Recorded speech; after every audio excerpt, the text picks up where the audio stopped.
Have you ever wondered how a series of treaties, literally designed to keep the peace, could end up causing one of the biggest wars in human history? It sounds completely backward, right? But that's exactly what happened in the years before World War I. Today, we're going to untangle this incredible web of alliances that turned all of Europe into a tinderbox, just waiting for someone to strike a match. So, how on earth did this happen? How does a whole continent obsessed with keeping things stable accidentally create the perfect setup for a catastrophic war? It's really a story of dominoes. Every single move made to create security, well, it just ended up pushing Europe one step closer to the edge. Now, you'd probably think our story starts with a bunch of politicians signing treaties, but nope. It actually begins with the birth of a brand new superpower, one that was about to completely change the rules of the game in Europe. Okay, so let's picture Europe in 1870. For centuries, Germany was really just a collection of little states. Then, almost overnight, everything changes. A guy named Otto von Bismarck unites them into a powerful new empire. And what's their first move? They go to war with France, win a huge victory, and take over the valuable regions of Alsace-Lorraine. In just 1 year, a new powerhouse is on the map, and the rest of Europe is kind of holding its breath. So try to put yourself in Bismarck's shoes. You've just created this new, powerful nation. Great. But you also know that your neighbor, France, is deeply humiliated and absolutely furious. They are not just going to forget that you took their land. And this fear, this constant worry about a vengeful France, becomes the main thing driving every single German decision for the next 40 years. So if you're Germany and you're constantly looking over your shoulder for France, what do? Well, you start looking for friends. You start looking for allies. And this is where that first crucial domino falls, leading to the first major military alliance in Europe.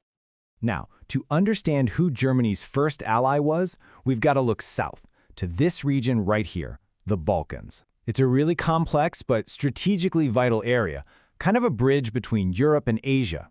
And you've got two huge empires, Austria-Hungary and Russia, who are both desperate to control it. You need to keep that rivalry in mind because it's a huge piece of this puzzle. Look, this first alliance wasn't built on friendship or shared values. Not at all. It was basically a marriage of convenience, built entirely on mutual fear. Germany was afraid of France. Austria-Hungary was terrified of Russia's ambitions in the Balkans, and Italy, which had its own plans for colonies in Africa, was also afraid of France. They didn't really have to like each other, they just had a common enemy. So the alliance gets built in two main steps. First, in 1879, Germany and Austria-Hungary create the Dual Alliance, a pact that was aimed squarely at Russia. Then, just 3 years later, Italy decides to join the party, creating the Triple Alliance.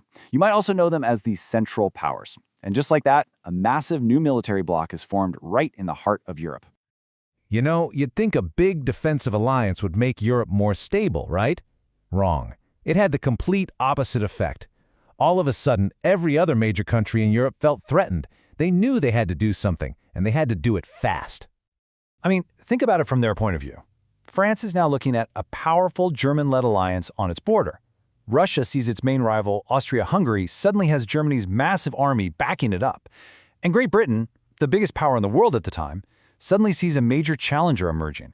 They're all feeling the heat, and they know they can't afford to stand alone. So, the other side starts to form its own team. But it's a slower, more complicated process.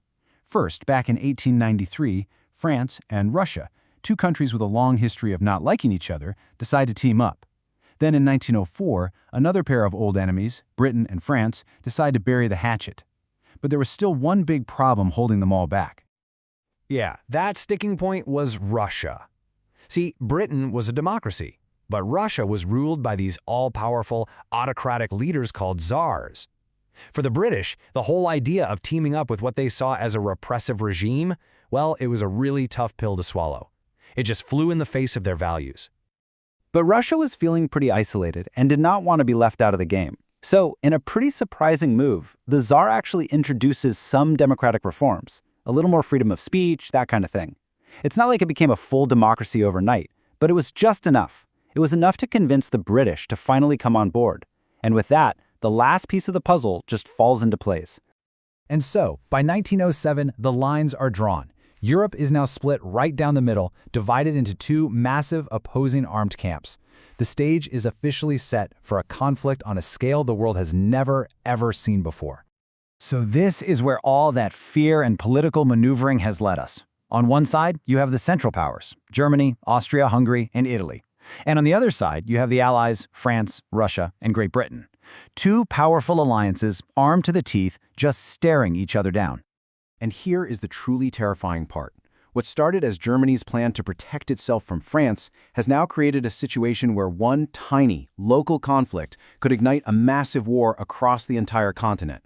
Because of this web of alliances, a little dispute between, say, Austria-Hungary and a small country in the Balkans could now drag every major European power into the fight. The dominoes are all lined up, just waiting for the first one to be pushed. So Europe is now a powder keg, with a fuse that runs to every single capital on the continent. All it's going to take is one spark, in one small corner of Europe, to set the whole thing off. The only question is, who is going to light the match?